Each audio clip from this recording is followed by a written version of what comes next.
Your concept of the world depends upon the concept of the self. The learning of the world is built upon a concept of the self adjusted to the world's reality. It fits it well. For this an image is that suits a world of shadows and illusions. Here it walks at home, where what it sees is one with it. The building of a concept of the self is what the learning of the world is for. This is its purpose, that you come without a self, and make one as you go along. And by the time you reach maturity, you have perfected it to meet the world on equal terms, at one with its demands. A concept of the self is made by you. It bears no likeness to yourself at all. It is an idol, made to take the place of your reality as Son of God. The concept of the self the world would teach is not the thing that it appears to be. For it is made to serve two purposes, but one of which the mind can recognize. The first presents the face of innocence, the aspect acted on. It is this face that smiles and charms and even seems to love. It searches for companions, and it looks at times with pity on the suffering, and sometimes offers solace. It believes that it is good, within an evil world. This aspect can grow angry, for the world is wicked, and unable to provide the love and shelter innocence deserves. And so this face is often wet with tears, at the injustices the world accords to those who would be generous and good. This aspect never makes the first attack. But every day 100 little things make small assaults upon its innocence, provoking it to irritation, and at last to open insult and abuse. The face of innocence the concept of the self so proudly wears can tolerate attack in self-defense, for is it not a well-known fact the world deals harshly with defenseless innocence? No one who makes a picture of himself omits this face, for he has need of it. The other side, he does not want to see. Yet it is here the learning of the world has set its sights. For it is here the world's reality is set, to see to it the idol lasts. Beneath the face of innocence there is a lesson that the concept of the self was made to teach. It is a lesson in a terrible displacement, and a fear so devastating that the face which smiles above it must forever look away, lest it perceive the treachery it hides. The lesson teaches this: I am the thing you made of me, and as you look on me you stand condemned, because of what I am. On this conception of the self the world smiles with approval, for it guarantees the pathways of the world are safely kept, and those who walk on them will not escape. Here is the central lesson that ensures your brother is condemned eternally. For what you are has now become his transgressions. For this is no forgiveness possible.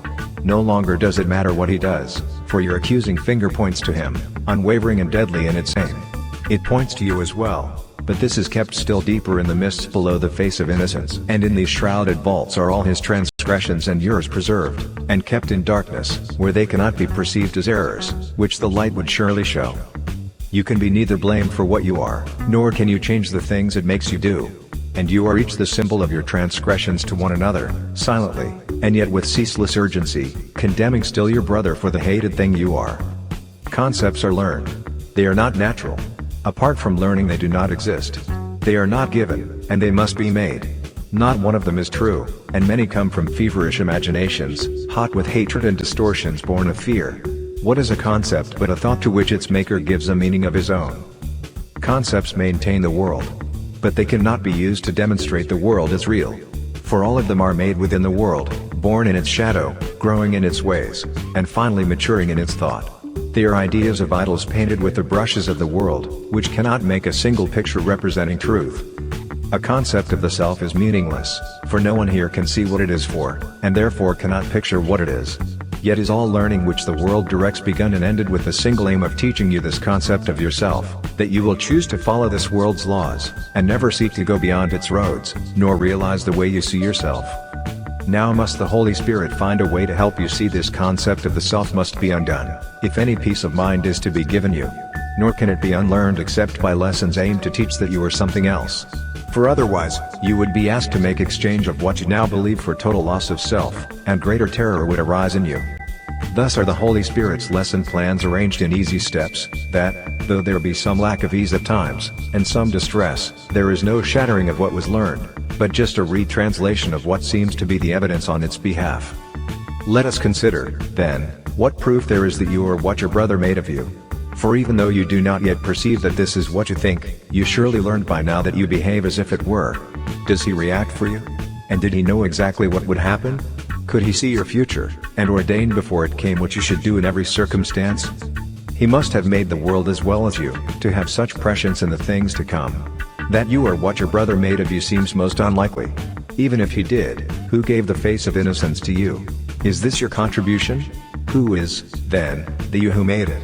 And who is deceived by all your goodness, and attacks it so? Let us forget the concept's foolishness, and merely think of this. There are two parts to what you think yourself to be. If one was generated by your brother, who was there to make the other? From whom must something be kept hidden? If the world be evil, there is still no need to hide what you are made of. Who is there to see? And what but is attacked could need defense? Perhaps the reason why this concept must be kept in darkness is that, in the light, the one who would not think it true is you. And what would happen to the world you know, if all its underpinnings were removed? Your concept of the world depends upon this concept of the self. And both would go, if either one were ever raised to doubt. The Holy Spirit does not seek to throw you into panic. So he merely asks if just a little question might be raised. There are alternatives about the thing that you must be. You might, for instance, be the thing you chose to have your brother be. This shifts the concept of the self from what is wholly passive, and at least makes way for active choice, and some acknowledgement that interaction must have entered it. There is some understanding that you chose for both of you, and what he represents has meaning that was given it by you. It also shows some glimmering of sight into perception's law that what you see reflects the state of the perceiver's mind. Yet who was it that did the choosing first? If you are what you chose your brother be, alternatives were there to choose between, and someone must have first decided on the one to choose, and let the others go. Although this step has gains, it does not yet approach a basic question. Something must have gone before these concepts of the self. And something must have done the learning which gave rise to them. Nor can this be explained by either view. The main advantage of the shifting to the second from the first is that you somehow entered in the choice by your decision. But this gain is paid in almost equal loss, for now you stand accused of guilt for what your brother is. And you must share his guilt, because you chose it for him, in the image of your own. While only he was treacherous before, now must you be condemned along with him.